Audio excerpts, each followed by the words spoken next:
Hey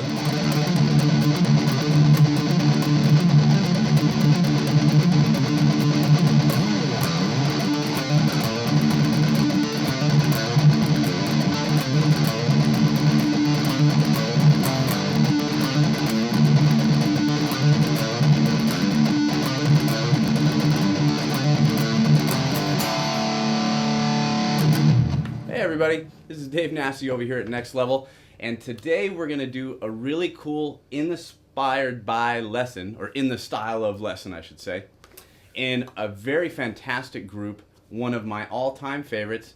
And I gotta be straight, I woke up this morning and I read a lot about what's going on with this band, and I said, you know what, these lessons are fantastic because it's all about being inspired by your favorite artist and or group.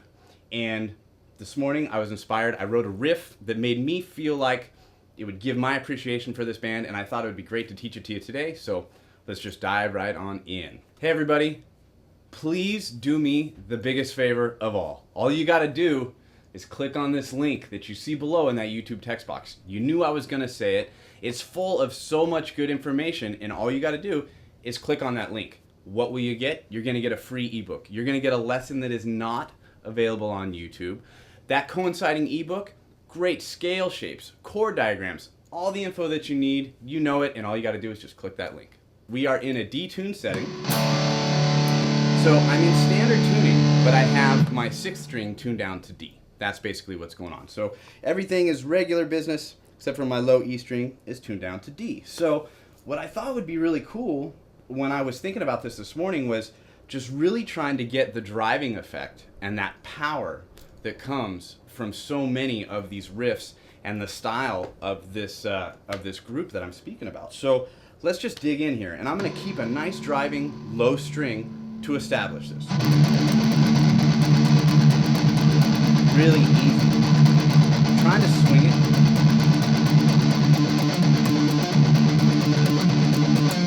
So that's kind of neat. We're just getting some good feel established. I'm playing off the octave on the 12th fret. So I have... That's kind of the basic idea. Check it out. So we have open strings that are going to pivot between 12 and 15, and I'm going to resolve, or the tag with it, on 10 and 12. So a lot of times when people write these riffs,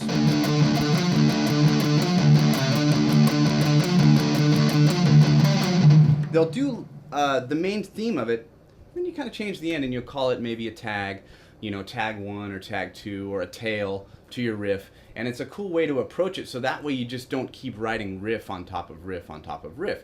You come up with a good theme and then you work around it. In this case, what I'm doing is, of course, I have my pivoting octave notes here. 10, 12.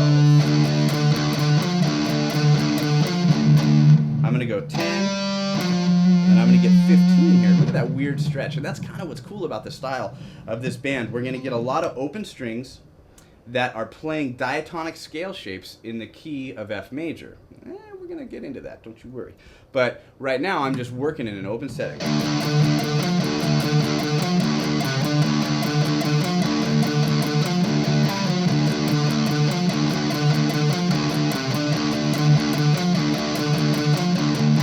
And it's cool, it's just open strings, and I'm kind of grooving right along with it and trying to keep the pace moving. That's the most important thing. We want an up-tempo kind of a riff.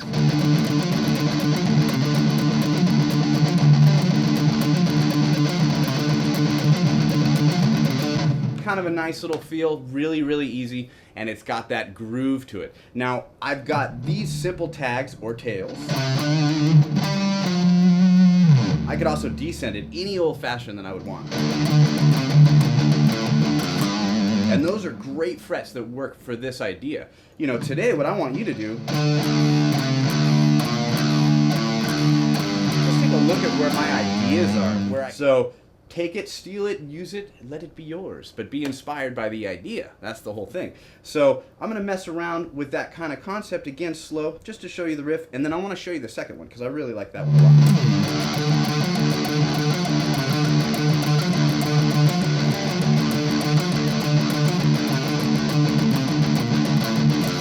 Kind of a cool idea, right? You could see where we're bookending our ideas. That's kind of it. You get a riff idea that's going and you keep it moving, and then you just want to close it off a little bit so it doesn't seem to be monotonous. That's the whole thing.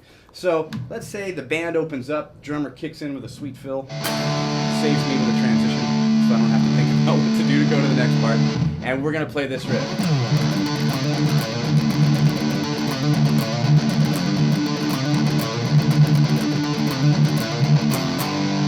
Now, this is kind of neat. I'm using my middle finger at the top of this, and what I'm going to do is I've got that driving open string, but check it out. I'm going to do my pick is going to hit the 6th string, do a harmonic on the 5th fret. Of course, I'm fretting this next harmonic on the 4th string with my 3rd finger, but my middle finger on this hand is going to get that. Open string, harmonic, harmonic, open string, back to that 10 and 12 there. Oh boy, I feel bad for David Taub for having to tab this video. There's going to be some notes going on in here. So we have. I'm going to add pieces to it. I think that'll be a cool way to go through this.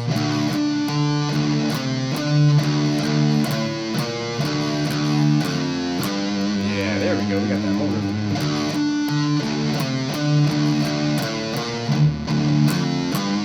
Now, what inspired me to come up with this, and how did I think of this idea, right? Well, obviously I've mentioned enough about that driving low string, so we're done with that. What I wanted to think about really was what scales I could use, and whenever I'm detuned, I'm thinking of D minor or F major, right? That would be my relative major to the key. So what's going to give me my notes and my riffs is thinking of scales related to that position, right? We'll just talk about this briefly. But if my F major, I'm detuned, right? It's going to start on the 1st fret, typically, 3rd fret, right? So I get just a little bit of the scale. So here's your F major scale in its drop tune position.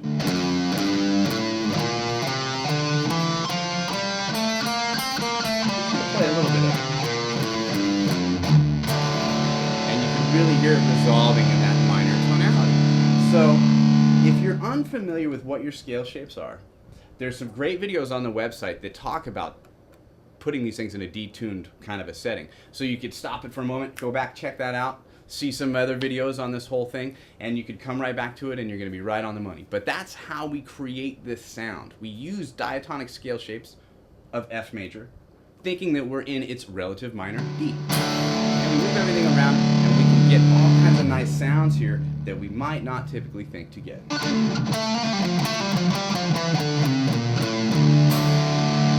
Right there, just the scale position that I played briefly, right?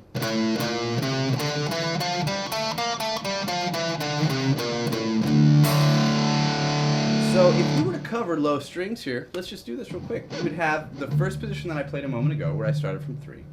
Now, this will be the next one.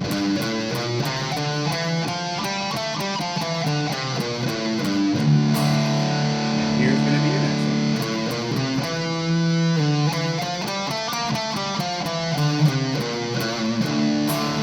Again on that guy. So with this idea then,